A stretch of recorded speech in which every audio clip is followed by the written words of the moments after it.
नमस्कार दोस्तों, स्वागत है आपका निमिषा ऑडियो बुक्स में। श्रीमद् भगवद गीता अध्याय 4 ज्ञान योग। श्री कृष्ण के उपयुक्त वचनों के अनुसार श्रीमद् भगवद गीता एक प्राचीन ग्रंथ है। कृष्ण कहते हैं कि उन्होंने बहुत पहले सूर्यदेव विवस्वान को यह योग विद्या प्रदान की थी और तत्पश्चात विवस्वान ने अन्य देवताओं को और राज ऋषियों को यह ज्ञान प्रदान किया था। एक से दूसरे को ज्ञान प्रदान करने की पद्धति को परंपरा कहते हैं, किंतु कालांतर में योग का यह ज्ञान लुप्त हो गया है और इसलिए कृष्ण पुनः अर्जुन को भगवद गीता का ज्ञान दे रहे हैं। भगवद गीता को पूर्ण रूप से समझने की योग्यता यहाँ बताई गई है। उन्हें कृष्ण का भक्त होना चाहिए और उन्हें यह समझना चाहिए कि कृष्ण सारे जीवात्माओं के मित्र हैं। सुहृद सर्वभूतनाम। भक्ति योग में हम भगवान से भय नहीं करते, क्योंकि कृष्ण कोई क्रोध करने वाले भगवान नहीं हैं। कृष्ण हमारे सबसे प्रिय मित्र और सदा हमारे हितैषी हैं। कृष्ण ही हमारे प्रेम, पूजा व प्रणय के सर्वोच्च पात्र हैं और कृष्ण में अपने भक्तों के लिए गहरी प्रेम की भावना है। इन श्लोकों से हमें यह भी समझना चाहिए कि योग का ज्ञान केवल योगशाला के शिविर के लिए नहीं है। योग का ज्ञान दरअसल दुनिया की सबसे महत्वपूर्ण ज्ञान की शाखा है, जिसका अध्ययन राज्य के शासकों से लेकर नागरिकों तक प्रत्येक विवेकपूर्ण मनुष्य को करना चाहिए। योग का अध्ययन व अभ्यास करने का अवसर सभी को प्राप्त होना चाहिए, जिससे व्यक्ति जीवन में आसानी से संपूर्ण सिद्धि प्राप्त कर सकता है। अर्जुन के मन में इस प्रश्न का उठना स्वाभाविक है कि कृष्ण ने विवस्वान को भगवद गीता के उपदेश कैसे दिए, क्योंकि कृष्ण तो कुछ ही समय पहले आए, जबकि विवस्वान लाखों वर्ष पहले आए थे।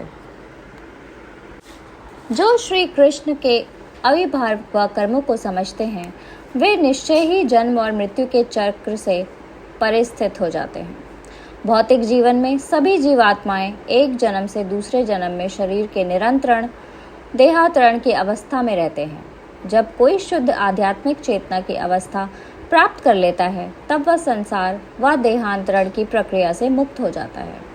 कृष्ण अर्जुन से कहते हैं कि हम दोनों ही कई जन्मों से गुजर चुके हैं, जिन्हें तुम अर्जुन तो भूल चुके हो, किंतु मुझे कृष्ण उन सब जन्मों का स्मरण है।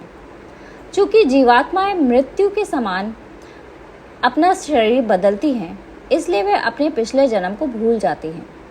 श्री कृष्ण ही परम सत्य है और इसलिए वे कभी भी अपना शरीर नहीं बदलते। चूंकि कृष्ण अपना शरीर नहीं बदलते, इसलिए वे कुछ भी नहीं भूलते। श्री कृष्ण और उनके शरीर में कोई अंतर नहीं, जबकि जीवात्माएं भौतिक जीवन में भौतिक पदार्थों से देहबद्ध होती हैं। भौतिक संसार में सभी जीवात्माओं के शरीर पृथ्वी, जल, अग्नि, वायु, आकाश, मन, बुद्धि और अहंकार जैसे मूलभूत पदार्थों से निर्मित होते हैं। भगवान श्री कृष्ण का स्वरूप सच्चिदानंद, सत्य चित आनंद है। कृष्ण का स्वरूप सच्चिदानंद है, अतः कृष्ण और उनके स्वरूप में कोई अंतर नहीं है। वे दिव्य एवं आध्यात्मिक हैं। श्री कृष्ण को न केवल अपने सभी जन्मों का स्मरण है, परंतु उन्हें अर्जुन के भी पिछले सभी जन्मों का स्मरण है, जो पूर्ण रूप से सर्वज्ञ है। यही परम सत्य के लक्षण है। योग विद्या के विलुप्त हो जाने पर धर्म का पतन और अधर्म का उत्थान स्वाभाविक है। श्री कृष्ण कहते हैं कि जब ऐसा होता है, तब वे इस दुनिया में धर्म की पुनर्स्थापना करने के लिए प्रकट होते हैं। ऐसे कर्तव्यों, कार्यों तथा अभ्यासों को धर्म कहा जाता है, जो लोगों को कुशल मंगल बनाए रखे और उन्हें उनकी सुपृष्ठ वैज्ञानिक स्थिति को जानने में उनकी सहायता करे, जिससे कि वे यह समझ सकें कि वे परम सत्य श्री कृष्ण के ही सचेत अव्यवभूत अंश हैं। इस दुनिया के सांसारिक आस्थाओं रिलीजन्स को धर्म मान लेना गलत है। 8वें श्लोक में कृष्ण कहते हैं कि वे प्रत्येक युग में युगे युगे युग धर्म की स्थापना करने प्रकट होते हैं। सत्ययुग में श्री कृष्ण हंस, मत्स्य, कूर्म, वराह और नृसिंह अवतार में प्रकट हुए। त्रेता युग में वामन, परशुराम और रामचंद्र बनकर आए। द्वापर युग में स्वयं भगवान श्री कृष्ण पधारे और कलयुग में बुद्ध और श्री चैतन्य महाप्रभु के रूप में आए। एक और अवतार है जो आज से लगभग 4,27,000 वर्ष पश्चात कलयुग के अंत में आने वाले हैं। वे हैं कल्कि। जब कृष्ण भगवद गीता का ज्ञान दे रहे थे तब द्वापर युग का अंत हो रहा था। ऐसा युग जहां बहुत धर्मनिष्ठता हुआ करती थी और मद्यपान की दुकानें, अवैध यौन क्रिया, राजनैतिक भ्रष्टाचार, नशीली पदार्थों का दुष्प्रयोग और घटित रूप में पशु संहार जैसी बुराइयों का खुलेआम प्रचलन तब बिल्कुल ही अनसुना हुआ करता था। आज 5,000 वर्ष पश्चात हम ऐसे युग में हैं जिसे कलयुग कहा जाता है, जहां पर ऐसी बुराइयां समांतर तौर पर सब जगह देखी जाती है जो द्वापर युग में अनसुनी हुआ करती थी। जिस प्रकार श्री कृष्ण द्वापर युग के अंत में प्रकट हुए थे, उसी प्रकार पुनः कलयुग में वे श्री चैतन्य महाप्रभु के रूप में प्रकट हुए। श्री चैतन्य महाप्रभु को कलयुग के अवतार या युग अवतार भी कहा जाता है। युग अवतार के रूप में श्री कृष्ण के नाम संकीर्तन के धर्म की शिक्षा दी, जिसे महामंत्र का कीर्तन कहते हैं, और जो न केवल आत्म साक्षात्कार के लिए सबसे महत्वपूर्ण साधना है, परंतु कलयुग में आत्म साक्षात्कार के लिए इसे एकलौता अनुशांसित साधन माना गया है। 10वें श्लोक में भाव शब्द का प्रयोग करके श्री कृष्ण आत्म साक्षात्कार की सर्वोच्च अवस्था की ओर संकेत दे रहे हैं। भाव प्रगाढ़ अनुराग की एक ऐसी अवस्था है जो परम पवित्र प्रेम की अवस्था को एक कदम पहले आती है। श्री चैतन्य महाप्रभु के प्रधान शिष्य श्री रूपा गोस्वामी ने इसकी व्याख्या अपने ग्रंथ भक्ति रसामृत में विस्तार पूर्वक ढंग से की है। दिव्य प्रेम का विकास श्रद्धा से प्रारंभ होता है। श्रद्धा हमें साधु संघ की ओर से ले चलती है। साधुओं की संगत से हमें शिक्षा प्राप्त होती है, अर्थात कि ऐसे उपदेश जो हमें बताते हैं कि परम सत्य को कैसे जाना जाए, और क्रमशः हम इस प्रक्रिया को आरंभ करने की दीक्षा प्राप्त करते हैं। इसे भजन क्रिया कहते हैं। जब हमारा हृदय सभी कल्मशों से मुक्त होकर निर्मल हो जाता है, तब हम अनर्थ निवृत्ति की अवस्था पर पहुंचते हैं।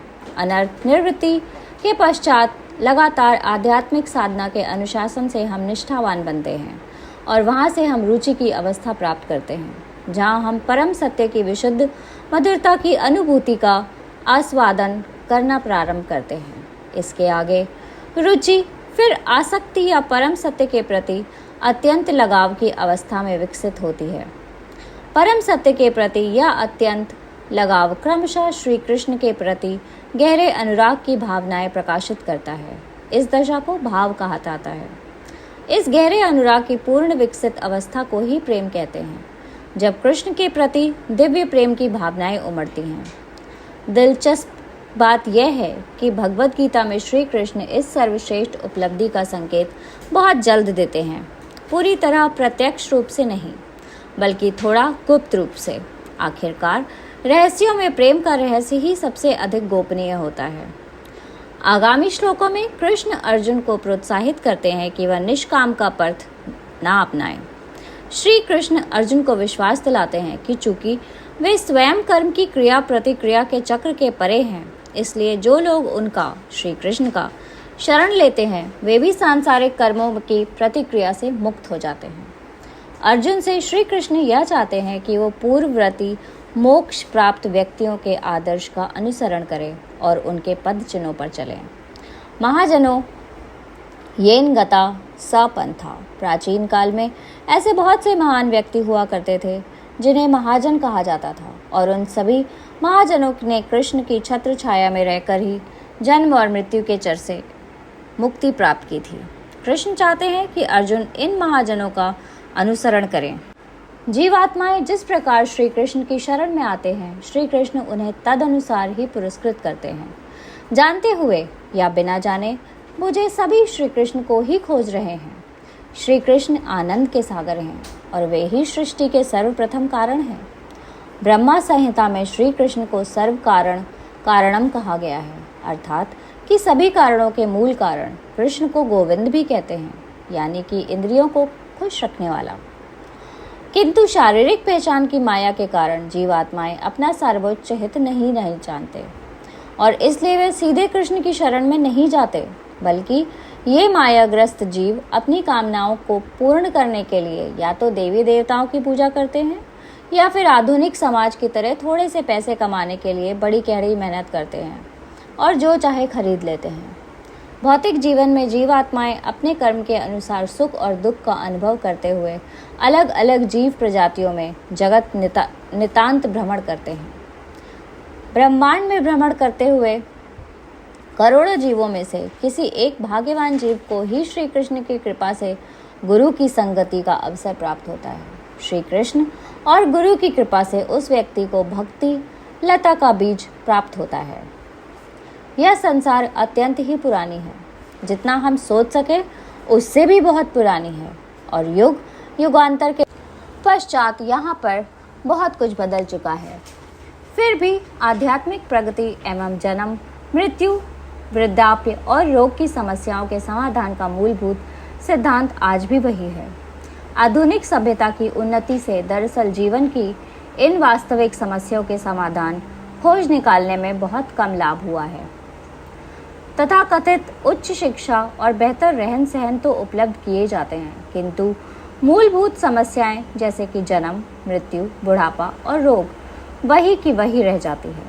अब जब उचित समाधान उपलब्ध है तो श्री कृष्ण चाहते हैं कि अर्जुन उसको स्वीकार करें। समाज में सुव्यवस्था और आध्यात्मिक जीवन में दक्षता एवं प्रगति को सुगम बनाने के लिए श्री कृष्ण ने 4 सामाजिक वर्गों की सृष्टि की है, जिसे वर्ण कहा जाता है। अपने पिछले जन्मों से प्राप्त की गई सुकृति या आध्यात्मिक योग्यता के अनुसार व्यक्ति मनुष्य जीवन में कुछ अंतर्याण गुण को लेकर जन्म लेता है। यदि विश्व के अनुशासन की स्वाभाविक व्यवस्था है और सभ्य समाजों में इसे प्रत्यक्ष देखा जाता है। इन मानवीय वृत्तियों को 4 मौलिक विभागों में वर्गीकृत किया जाता है: बौद्धिक, सामरिक, व्यापारिक और श्रमिक वर्ग। इन वर्गों के अनुरूपी वैदिक पद हैं ब्राह्मण, क्षत्रिय, वैश्य एवं शूद्र। श्री कृष्ण के अनुसार इन वर्गों के व्यक्ति के गुणों को और कर्मों से निर्धारित किया जाता है, उनके जन्म से नहीं।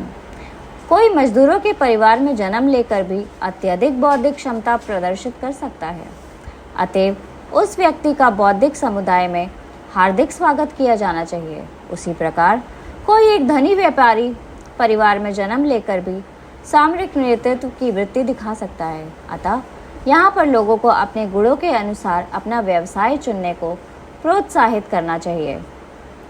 जब कोई व्यक्ति अपने गुणों के अनुसार अपने निर्धारित कार्यों का निर्वहन करता है तथा उन कार्यों को परम पुरुष श्री कृष्ण की तृप्ति के लिए उन पर अर्पित कर देता है, तब उस व्यक्ति की परम सिद्धि प्राप्त होती है। अगले श्लोक में इसी बात को बताया गया है। अतः हे ब्राह्मण श्रेष्ठ, निष्कर्ष यह है कि श्री कृष्ण की तृप्ति ही वर्ण है और आश्रम के अंतर्गत कार्यों के निर्वहन से प्राप्त होने वाली परम सिद्धि है। दुर्भाग्यवश आधुनिक समय में कुछ व्यक्तियों ने मनुष्य के वंश पर ज़्यादा जोर देकर वर्णों को निर्धारण प्रक्रिया की गलत व्याख्या दी है। इस मनगढ़ंत विचार को सृजन केवल सामाजिक श्रेष्ठता का भाव उत्पन्न करने के लिए किया गया है, जिसमें वैदिक समाज को ब्राह्मण या क्षत्रिय वंश में जन्मे कुलीन सदस्यों को विशेष असामान्य अधिकार दिए जाते हैं, जबकि वैश्य या शूद्र परिवार में जन्मे अन्य लोगों को इनसे वर्जित किया जाता है। जाति प्रथा नामक इस व्यवस्था ने 1000 वर्षों से अधिक समय तक भारत में तबाही मचा रखी है, परंतु यह जाति प्रथा श्री कृष्ण द्वारा लागू किए गए वास्तविक वर्ण व्यवस्था को केवल एक मिथ्या निरूपण है। हमने पहले ही विविध प्रकार के कर्मों पर चर्चा की है, जैसे कि कर्म, विकर्म और अकर्म। इसके बावजूद कभी कभी इन कर्म के प्रकारों को समझना कठिन है, विशेषकर कर्म में अकर्म को देखना या अकर्म में कर्म को देखना। सचमुच यह काफ़ी हद तक परस्पर विरोधी दिखाई देता है। आज के समाज में, विशेषकर योग समुदाय में, कर्म शब्द का प्रयोग अक्सर किया जाता है, परंतु बिना स्पष्ट रूप यह समझे कि कर्म किसे कहते हैं या कैसे हम कर्म से ग्रस्त होते हैं। श्री कृष्ण यहाँ पर स्पष्ट बताना चाहते हैं कि जो कर्म या विकर्म उनके श्री कृष्ण के तृप्ति के लिए किए जाते हैं, उनकी कभी भौतिक प्रतिक्रिया नहीं होती। श्री कृष्ण की तृप्ति के लिए किए गए कर्मों को अकर्म का दर्जा दिया जाता है, जो केवल आध्यात्मिक लाभ प्रदान करता है, कोई अच्छे या बुरे भौतिक परिणाम के लिए नहीं। अच्छे व बुरे कर्म दोनों ही भौतिक होते हैं और इसलिए दोनों से छुटकारा पाकर ही हम आध्यात्मिक तौर पर मुक्ति पा सकते हैं। आम तौर पर हमें पुण्यात्मक कर्म करने चाहिए, परंतु पुण्यात्मक कर्म का अर्थ है कि हमें इन पुण्यों के अच्छे परिणामों का उपभोग करने के लिए फिर से जन्म लेना होगा। अवश्य दुष्कर्म के सामान्यतः बुरा या अवांछनीय समझा जाता है, क्योंकि ये दुख, पीड़ा और कष्टदायक होता है। निस्संदेह यह सत्य है, परंतु दुष्कर्म तो पुण्य कर्म का ही दूसरा पहलू है और उसी तरह पुण्य कर्म भी दुष्कर्म का ही दूसरा पहलू है। इस संबंध को ही सांसारिक जीवन में कर्मों की उलझन कहा जाता है, कभी सुख भोगना और कभी दुख झेलना। अकर्म करने से सारे भौतिक उलझनों से मुक्ति प्राप्त होती है और यह व्यक्ति को सर्वज्ञता पूर्ण के नित्य आनंदमय स्तर पर पहुंचाता है। योग में प्रवृत्त हुए एक गंभीर व्यक्ति को अपनी लौकिक इच्छाओं को न्यूनतम बनाकर, अपने मन व शरीर को नियंत्रण में रखकर और स्वात्मकता को छोड़कर जितना हो पाए उतना द्विधा से परे एक सरल जीवन बिताना चाहिए। अपने आप मिलने वाले लाभों से तृप्त रहकर व्यक्ति की योग की साधना में दृढ़ रहना चाहिए। ऊपर लिखित श्लोक मुख्य तौर पर यज्ञ एवं यज्ञ के विभिन्न प्रकार पर चर्चा करते हैं, परंतु यह पहले ही बता देना उचित होगा कि श्री कृष्ण पशुओं के बलिदान की संस्तुति कभी नहीं करते। अंग्रेजी में बलिदान शब्द तुरंत मन में रक्तपात को झलक दिखलाता है और यह ठीक ही तो है। आखिर धार्मिक इतिहास में प्राचीन समय से लेकर आधुनिक समय तक विश्व भर में पशुओं एवं मनुष्यों का बलिदान एक सामान्य प्रथा हुआ करती थी, परंतु आज सबसे प्रोग्रेसिव या प्रगतिवाद विचारक मनुष्य को और पशुओं को बलिदान को बिल्कुल ही घिनौना समझते हैं और निस्संदेह श्री कृष्ण भी इस सोच को पूरी तरह से समर्थन करते हैं। श्री कृष्ण द्वारा यहाँ पर बताए गए यज्ञ मुख्य तौर पर तपस्या, प्राणायाम, वेद पाठ, ज्ञान परिशोधन, वैराग्य, व्रत आदि के कार्य हैं। इन यज्ञों का उद्देश्य केवल परम सत्य के साक्षात्कार के पद पर प्रगति करना है। प्रायः ऐसा कहा जाता है कि ईश्वर एक है या सब कुछ एक है। हालांकि यह बात सच है, फिर भी ऐसे बयानों को उचित ढंग से परिभाषित करना आवश्यक है। भगवान परम सत्य है, अद्वितीय है, परंतु इसका अर्थ ये नहीं है कि सब जीवात्माएं भी भगवान हैं। इस विषय पर भगवद गीता में बिल्कुल स्पष्ट रूप से कहा गया है कि सभी जीवात्माओं के सदैव पृथक व्यक्तित्व होते हैं और वे किसी भी समय भगवान नहीं बनते।